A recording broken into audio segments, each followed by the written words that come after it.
Nós vamos trabalhar um pouco com a obra O Discurso do Método de Descartes, porque também representa uma mudança radical do paradigma na forma de pensar do mundo ocidental e do pensar humano como um todo, até porque é baseado no discurso do método de Descartes que surge e se consolida os princípios que norteiam o conhecimento científico que seguimos ainda hoje. É uma espécie de obra que é uma pedra angular para os princípios que a ciência segue e que produziram todo o nosso desenvolvimento científico e tecnológico. E a grande preocupação de Descartes também na época era de encontrar um fundamento para o conhecimento que não fosse dado pela autoridade da fé, porque a humanidade ocidental, principalmente, ela vinha desde a queda do Império Romano, do final da filosofia na Grécia clássica, aceitando como verdade somente a construção teológica da Igreja. Toda a construção teológica da Igreja é baseada exclusivamente na fé e na autoridade do ensinamento. Então Descartes, na verdade, queria encontrar um fundamento para esse conhecimento que não fosse a fé, e sim o pensar lógico, a forma lógica de raciocinar. Daí a questão do discurso do método e de propor um método de trabalho para a ciência. Então, nesse sentido, ele começa pela dúvida, porque a base do conhecimento científico é a dúvida. Quando a ciência obtém uma certeza, essa certeza é baseada na experimentação e ela é uma certeza provisória. Não se trata de uma certeza absoluta até que um novo conhecimento científico, uma nova experiência, uma nova descoberta, ou confirma o conhecimento anterior ou simplesmente descarta o conhecimento anterior como sendo não verdadeiro. Então Descartes começa pela dúvida. Então ele diz: eu posso duvidar tranquilamente da existência de Deus? Não há problema nenhum disto. Eu posso duvidar da própria existência do mundo? Eu estou inserido dentro de um contexto de completa ilusão?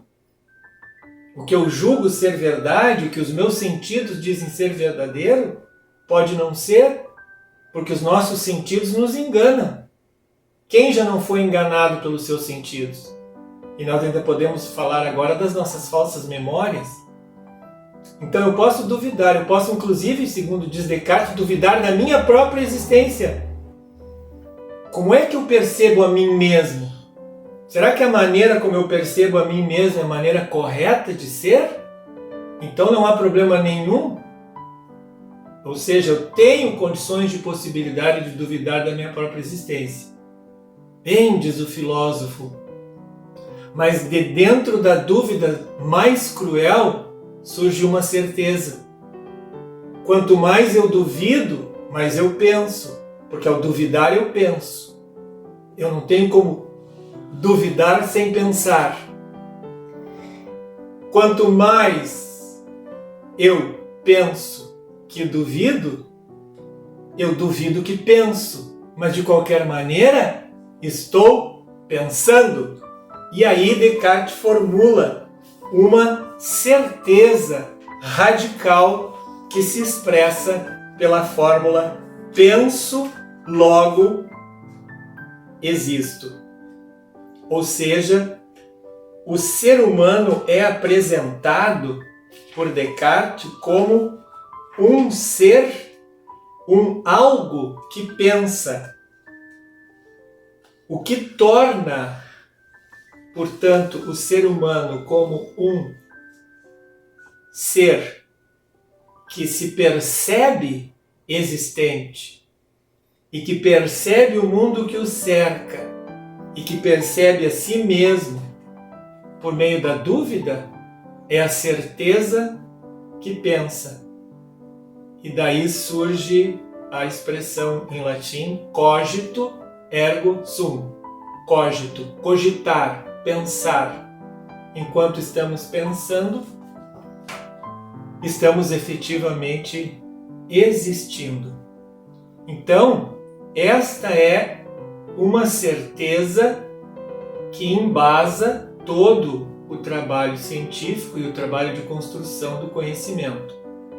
Só que ainda faltava para o conhecimento científico um método. E método significa radicalmente a melhor maneira de fazer qualquer coisa. Qualquer coisa que todos e todas queiram fazer, obriga antes estabelecer a maneira como fazer isto. Quaisquer que sejam as atividades a serem desenvolvidas, todas necessitam de um modus operandi. O que fazer para chegar até lá? E todos, tenho certeza, e todas aprenderam no colégio as famosas coordenadas cartesianas, porque o Descartes em grego significa Cartésios. Então o trabalho, o discurso do método de Descartes, ele se propõe justamente a estabelecer aquelas coordenadas através dos quais a ciência vai estabelecer as variáveis das suas equações, dos seus experimentos, para confirmar ou negar as hipóteses que formulou inicialmente por meio da experimentação. E aí Descartes procura, então, reunir, e isso vai ser fortemente desenvolvido depois pelo filósofo Kant, a questão fundamental das ideias inatas do ser humano e do conhecimento que emana da própria experiência. E é muito interessante nós aprendermos e lembrarmos ou sabermos as 4 fases principais do método proposto por Descartes, que elas são de uma simplicidade aterradora e que até hoje são perfeitamente aplicadas pela ciência. Essas 4 fases do método produziram tudo o que se tem hoje em termos de ciência e tecnologia. De que forma? Primeiro, diz Descartes, nós temos que dividir um problema, seja qual for, em tantas quantas partes forem necessárias para a sua solução. Essas fases do método parecem autoajuda, mas é o que a ciência faz. Eu quero conhecer algo que eu não sei. Num primeiro momento, aquilo se apresenta como uma parede inamovível, um problema sem solução. Então a mente humana, a nossa racionalidade, o ser que pensa, começa a dividir em partes. Fase de análise. Divida o problema em tantas quantas partes forem necessárias à solução do problema.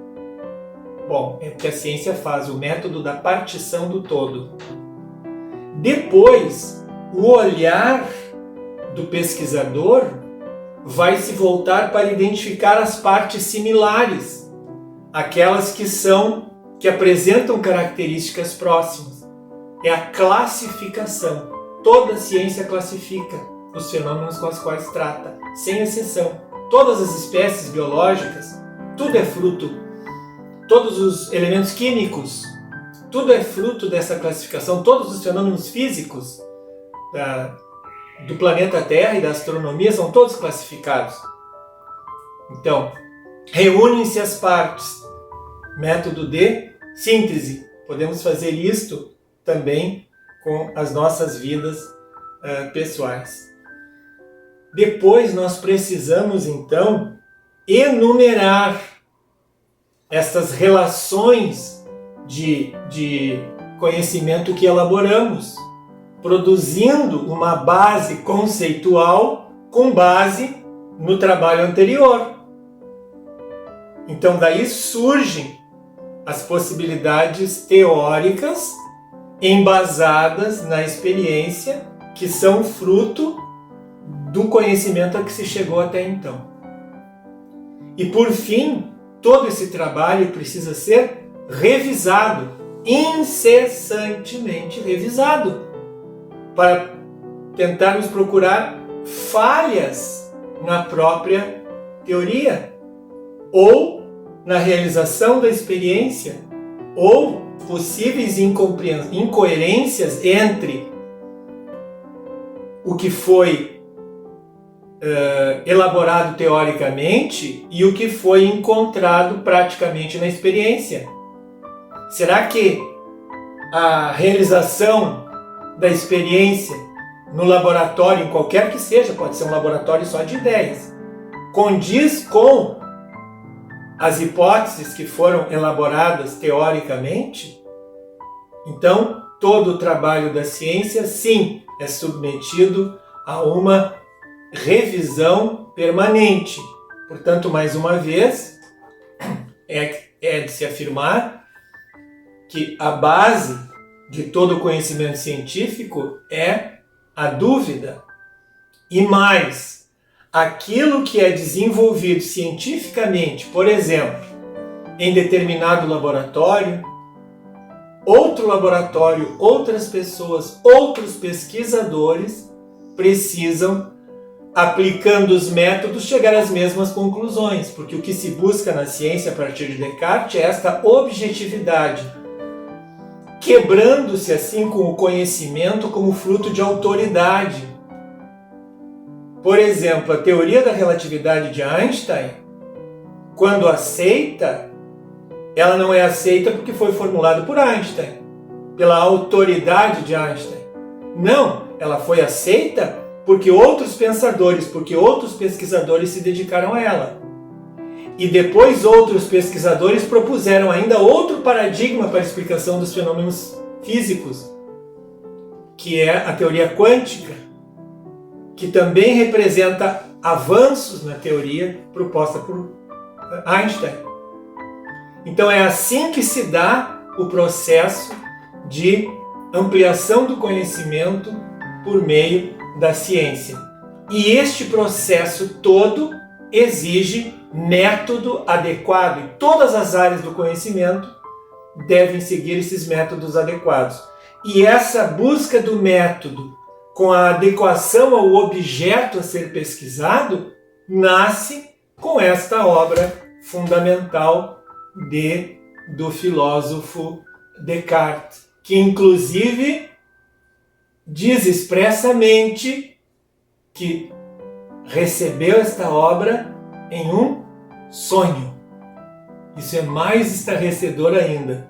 E quando ele abre o discurso do método, o medo que ele tem da Inquisição era tamanho, e tinha razão de ter medo, porque a Igreja havia estabelecido o Index Librorum Prohibitorum, os livros que estavam excluídos do conhecimento para o cristão, porque a Igreja delimitava o que o ser humano deveria saber e o que não deveria saber, e quem se arriscasse a desobedecer sofria as consequências da Inquisição.